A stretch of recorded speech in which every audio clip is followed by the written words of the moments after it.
As everyone knows, the reason there are so many games about war is because of just how gosh darned fun it is. I assume. Never been in one. Seems to be a lot of them though, and I'm sure countries wouldn't be doing it if it all wasn't a jolly good time. Personally, I think war is abhorrent and terrible and something we as a species should have evolved past, but also I'm a massive hypocrite that really enjoys a good turn-based war strategy game. Today, we're going to talk about one of my all-time favourites. It's time for Mellow Gaming Recommends to talk about Intelligent Systems' Game Boy Advance classic, Advance Wars.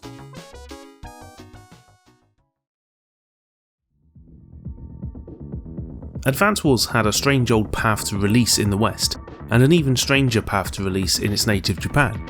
The game is a sort of reboot/new take on the Wars series that started on the Famicom, with the appropriately named Famicom Wars, followed by a series of releases on the original Game Boy, and a Super Famicom release that was distributed via Nintendo's Satellaview service. All of these games were Japan exclusives. That Super Famicom Wars is also an extremely rare game to find on a cart. Now I know some of you will know this, but it's worth giving those that don't the relevant info. Satellaview was a subscription service in Japan launched in 1995 that allowed subscribers to download a rotating slate of games, many very unique to the service, to 8MB carts with the help of an add-on you plugged in beneath the Super Famicom itself. It was pretty impressive tech at the time and had some neat features such as enabling you to play titles referred to as sounding games at preset times, which could include live voice acting performances and broadcast quality music. Pretty crazy stuff. As you'd expect, many of those games are lost to time as they were expected to be deleted and replaced as you use the service. As such, very few carts exist that still have these games on them. Super Famicom Wars is worth mentioning here as it introduced a few elements we'll know from the Advance Wars games, such as commanding officers and fog of war. But more on that later. A fan translation of the game made its way onto the internet in 2018, and I recommend giving it a go. So, all the Wars games were Japan only up until this point. Why did Advance Wars come to the West? Well, allegedly, it wasn't meant to. The game was intended to be Japan exclusive just like the previous entries. The story goes that Nintendo bosses didn't think Western audiences would like turn-based strategy games and would find them too complex. But after some Nintendo America marketing folks played it, they began questioning why it wasn't available in the West, as they thought it'd be a hit. I'm not entirely sold on that story, but it wouldn't be unlike Nintendo Japan to just assume the world wasn't ready for something that it was provably already enjoying. Anyway, Advance Wars began to be developed for the West with English language text and a tutorial to explain the game's mechanics, and was scheduled for release first in the United States on September 10th, 2001. Unsurprisingly, the game's release in the UK and Japan was pushed back a little bit. For the UK, it was just a few months when it appeared here on January 11th, 2002, but for Japan it was a whole other story. See, over there they weren't done releasing entries in the Game Boy Wars series on Nintendo's previous handheld, so the decision was made to delay the GBA follow-up a little bit longer. And then that little delay became a long delay, leading to the game not being released in Japan until 2004, in a double pack with its sequel Advance Wars 2 Black Hole Rising. See, I told you I had a strange path to release in Japan. And with all that out of the way, shall we actually talk about the game itself?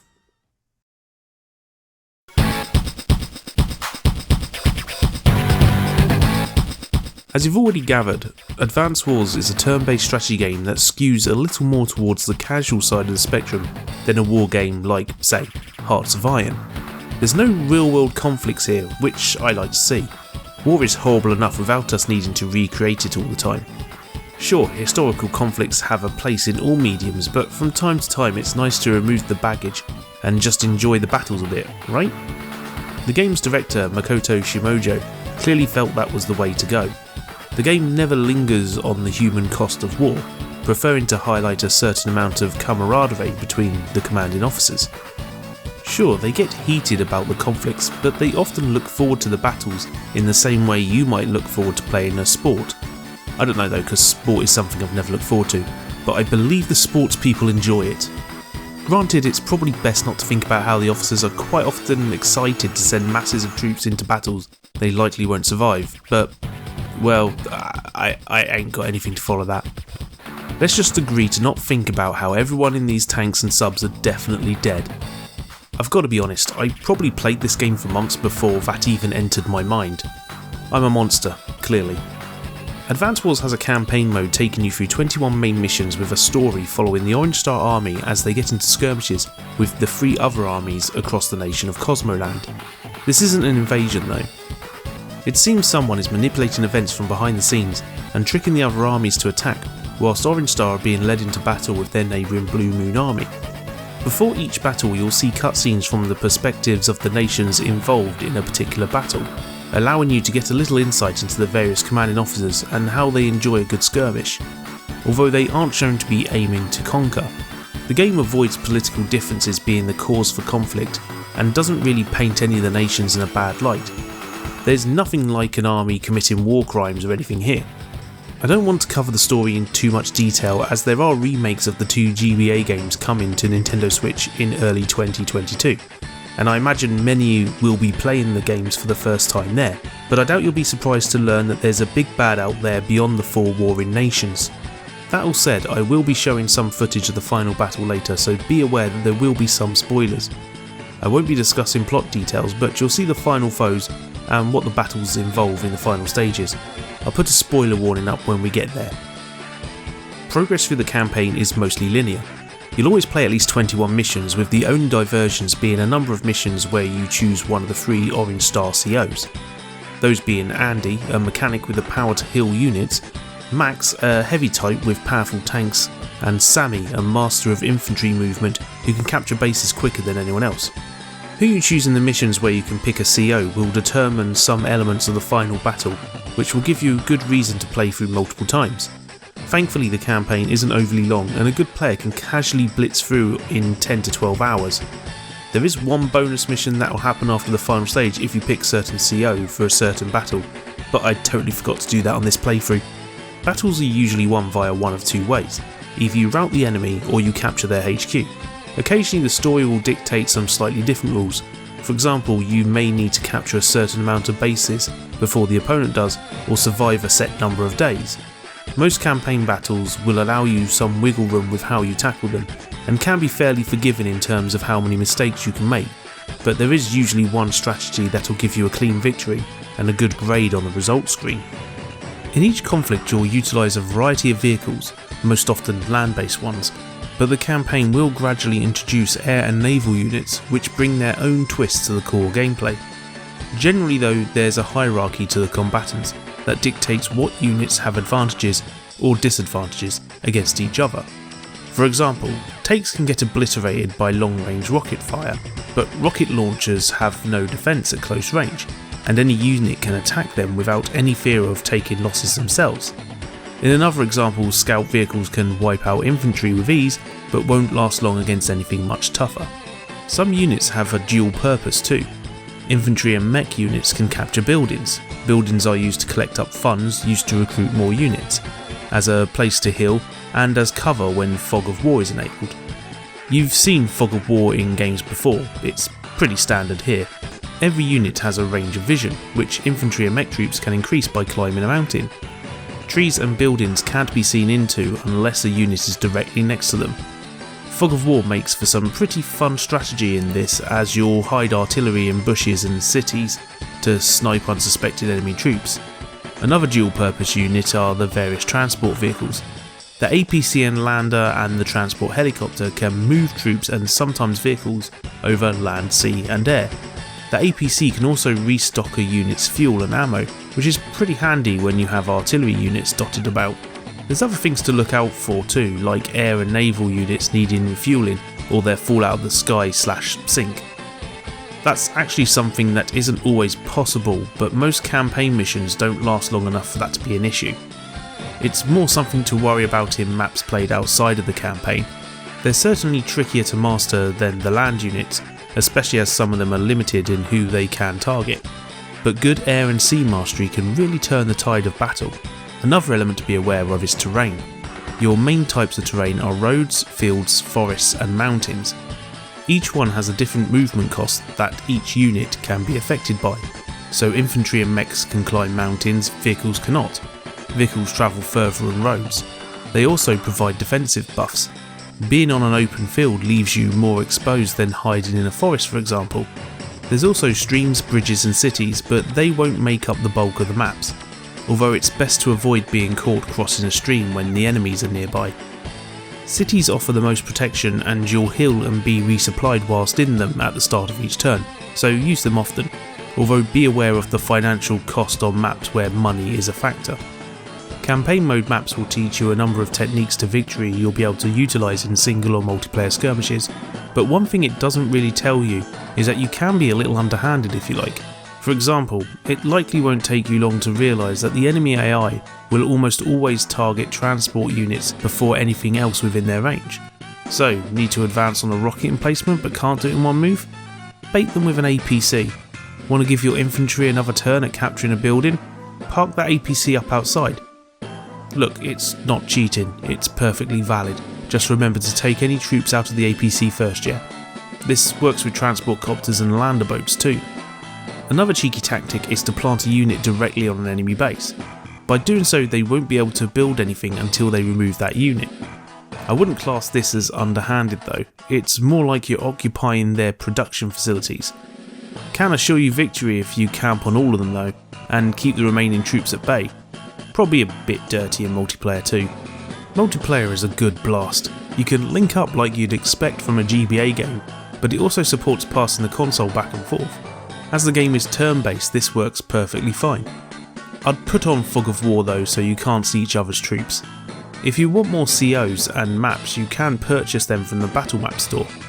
New levels and features get added the more you play the game, and new COs are unlocked based on the paths you take through the single player campaign. The different commanding officers you unlock are mostly only usable in maps outside of the campaign. There's an exception I'll cover in a minute. Just like the main 3 COs you control in the campaign, the unlockable ones have their own skills and abilities you'll likely be introduced to during the campaign. Grit has a longer range on his artillery and his CO power increases that. Drake is a master of naval vessels and can call upon a tsunami to damage his opponents. The addition of the unique properties each CO has can really affect how you approach each map in dramatic ways. No one character feels overpowered though. Now comes a little spoilery bit, so skip to the time I'm displaying on screen right now if you don't want to see how the final campaign battle plays out.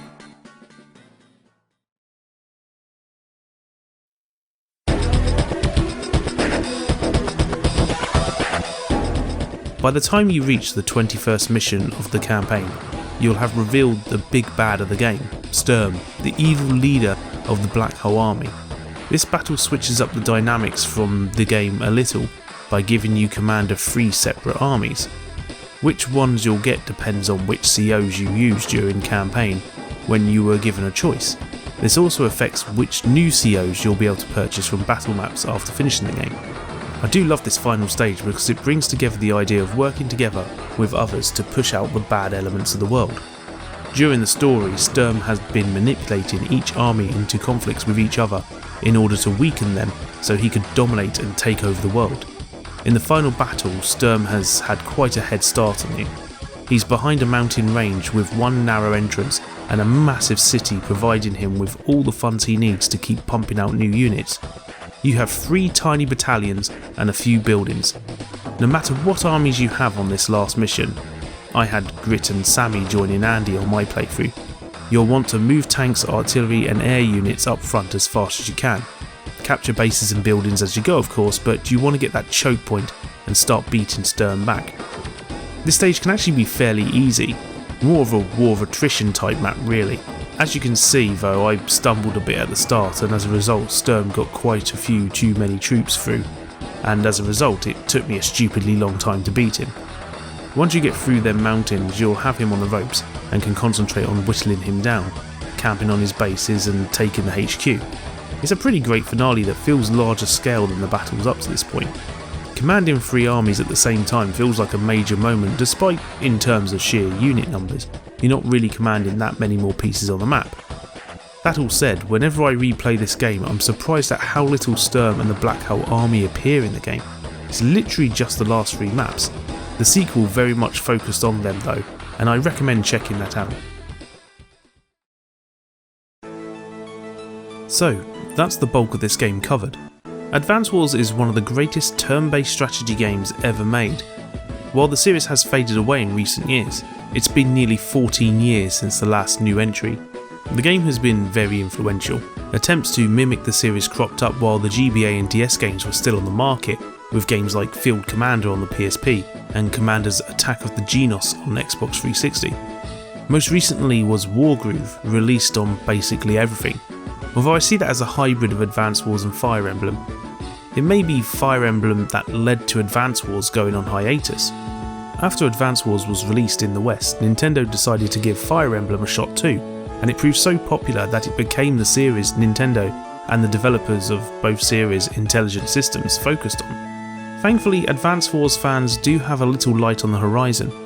A remake of the two GBA games, packaged together as they were when released in Japan originally, is due for release in April 2022. Originally this remake was slated for release in late 2021, but was pushed back a little, which I'm happy with because it gave me a bit more time to get this video done. Cheers Nintendo! It's been developed by WayForward, and I can't think of many other devs I'd be more happy with handling this project.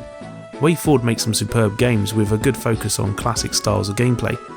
Looking forward to playing the remake, and I'm sure it'll get featured on this channel somewhere. So I think that about wraps things up for my brief look at Advance Wars, a game I highly recommend you sit down with. The game is still nice and cheap to get boxed, as is the sequel, although I wouldn't be surprised if the remakes boost that a little soon. You can also get it on the Wii U, which for now still has a working online store. That's what version I use for recording this, rather than setting up the Retron 5 and popping in the GBA card. I decided to take on the hassle of setting up the Wii U and its many cables instead. I'd like to take a moment to thank you all for watching. Please do the like and subscribe and comment things you're aware exist already, and a big thank you goes out to my Patreon backers. Sorry this one took so long, the next vid will be sooner rather than later.